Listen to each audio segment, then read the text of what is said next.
Hello friends, welcome to my channel tech and auto world. मैं हूं आपका friend SK. Apple event आप सबने देखी होगी, और अगर नहीं देखी है तो मैं आपको एप्पल इवेंट के बारे में बता देता हूं। एप्पल इवेंट सबसे ज़्यादा लोगों ने देखी आईफोन 13 के लिए। लोग इस फ़ोन का बेसब्री से इंतजार कर रहे थे। सबसे पहले तो लोगों को डाउट था कि भाई आईफोन 13 आ रहा है या 12 एस करके आएगा या फिर 14 मॉडल निकालेंगे, क्योंकि 13 का अंक शुभ नहीं माना जाता है। लेकिन एप्पल ने ऐसा कुछ भी नहीं किया। एप्पल ने आईफोन 13 नाम से ही निकाला। आईफोन 13 से लोगों को जो उम्मीद थी, वो उनकी उम्मीदें मिक्स रही, उतनी पूरी नहीं हुई। जैसे कि लोगों को उम्मीद थी कि इस बार कुछ स्पेशल देखने को मिलेगा, लेकिन जैसे कि आप मेरे पास देख पा रहे हैं, आईफोन 12 है। सिर्फ कैमरे का एंगल उन्होंने बदल दिया है। ये दो कैमरे आपको एक ही लाइन में दिख रहे हैं, बस इनको इन्होंने इस कैमरे को उठा के इस तरफ रख दिया है। इसके अलावा ज़्यादा कोई विशेष अंतर नहीं किया हुआ है। सिर्फ उन्होंने आईफोन 12 और 13 सीरीज को बिल्कुल सेम रखा हुआ है। आईफोन से लोगों को बहुत खुशी नहीं हुई। एक फीचर इन्होंने बढ़ाया हुआ है, सिनेमैटिक फोटोग्राफी, सिनेमैटिक वीडियो। यानी कि अब आप अपने कोई वीडियो को सिनेमैटिक स्टाइल में शूट कर सकते हैं। लेकिन सिर्फ इसके लिए आपको अपने फ़ोन बदलने की ज़रूरत नहीं है। यानी अगर आपके पास आईफोन 12 है तो आपको 13 पे जाने की ज़रूरत नहीं है। हाँ, यदि आप आईफोन का 7 या 8 मॉडल यूज़ कर रहे हैं तो आप ज़रूर बदल सकते हैं। और एप्पल आईफोन में दूसरा अच्छा फीचर जो उन्होंने किया हुआ है, इस बेज़ल को लेके। आपको मेरा पिछला वीडियो याद होगा, मैंने आपको बोला था कि इस बेज़ल की वजह से कई बार ऊपर आइकॉन टच करने में प्रॉब्लम होती है। तो इस बार एप्पल ने इस बेज़ल को थोड़ा-सा कम कर दिया है। यानी जो इसकी लेंथ है, चौड़ाई है, उसको कम कर दिया है।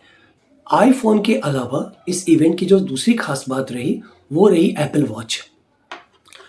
इस बार कंपनी ने एप्पल वॉच को नए तरीके से, नए डिज़ाइन से निकाला हुआ है, जिसमें इसका एक तो डिस्प्ले का साइज़ बड़ा कर दिया है, दूसरा इसमें कुछ नए बेल्ट, नए इसके स्ट्रैप दिए हुए हैं जो आपको पसंद आएंगे, और कुछ फीचर्स भी बढ़ा दिए हैं। तीसरी खास चीज़ इस इवेंट की थी एप्पल का आईपैड। एप्पल ने इस बार आईपैड को कम रेंज में निकाला हुआ है। यानी जो नया आईपैड आया है वो 30,000 के अराउंड इंडिया में इसकी कीमत भी घोषित हो चुकी है। 30,000 में आप एप्पल का आईपैड ले सकते हैं, जो कैमरे के मामले में थोड़ा कम होगा। लेकिन आप एप्पल का आईपैड नो डाउट दूसरे जितने भी टैबलेट पीसी आते हैं उन सबसे बहुत बेटर फील कराएगा आपको।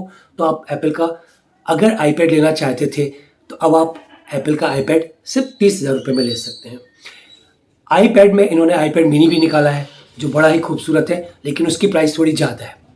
और जैसे ही आप इसमें और कॉन्फ़िगरेशन में जाएंगे, जैसे यदि आप सिर्फ वाईफाई मॉडल लेंगे तो सस्ता पड़ेगा, लेकिन वाईफाई प्लस सेलुलर लेंगे तो वो कॉस्टली हो जाएगा। दूसरी चीज़, एप्पल ने सेलुलर मॉडल में भी मेमोरी 64 जीबी की मेमोरी में आप जाएंगे तो आपको कम रेट का पड़ेगा, लेकिन आप अगर 128 मेमोरी में जाएंगे तो आपको ये आईपैड महंगा पड़ेगा। तो ये तीसरी ऐसी चीज़ थी जिसका लोग इंतजार कर रहे थे। बाकी आपको पता है कि iOS 15 भी लॉन्च होने वाला है जल्दी। 2-4 दिन के अंदर आपके फ़ोन में ये अपडेट होना शुरू हो जाएगा, ये भी आ जाएगा। तो जैसा कि हम देख सकते हैं, इस पूरी इवेंट का जो सार था वो यही था कि यदि आप सिर्फ कैमरे के लिए आईफोन लेना चाहते हैं तो आप ले सकते हैं आईफोन 13, क्योंकि इसमें आईफोन 13 में उन्होंने 3 मॉडल निकाले हैं, जैसे कि आईफोन 12 में निकाले थे आईफोन 13 मिनी, आईफोन 13 और आईफोन 13 प्रो।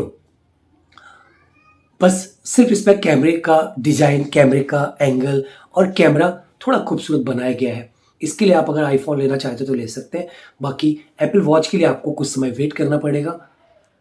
आईपैड आप जल्दी ही बुक करा सकते हैं। तो यदि आप इनमें से कोई भी प्रोडक्ट लेना चाहते हैं तो ले सकते हैं। तो इस बार का ये एप्पल इवेंट उतना मज़ेदार नहीं रहा। और यदि आप कुछ समय और इंतजार करना चाहते हैं बेटर आईफोन का और कुछ और एप्पल से जुड़ी हुई टेक्नोलॉजी का, तो मेरे ख्याल से आपको नेक्स्ट ईयर जब आईफोन 14 लॉन्च होगा उसका आपको वेट करना चाहिए। यदि आप आईफोन 14 लेंगे तो मेरे ख्याल से उसमें नॉच भी टोटल गायब हो चुकी होगी। तो अगर आपको बगैर नॉच के आईफोन चाहिए तो मेरे ख्याल से आपको नेक्स्ट सितंबर यानी अगले साल तक वेट करना चाहिए। इस एप्पल इवेंट को सिर्फ एंजॉय कीजिए। एप्पल के प्रोडक्ट को 13 जो आपने देखा है या दूसरे कोई प्रोडक्ट जो देखे हैं, अगर आपको अभी लेने का मन नहीं है तो बिल्कुल मत लीजिए। मेरी एडवाइस है आप अगले साल के इवेंट में एप्पल की कुछ और चीज़ों को देखें। 5GB इंडिया में धीरे धीरे बढ़ रहा है, तो 5GB आपको तब ज़्यादा बेटर काम आएगा। तो मेरे ख्याल से यदि आप 12 पर हैं तो 12 में ही खुश रहिए और आईफोन 14 का वेट कीजिए। ओके, आशा करता हूँ ये एप्पल इवेंट के बारे में जुड़ी हुई जानकारी आपको पसंद आई होगी। मिलते हैं अगले वीडियो में।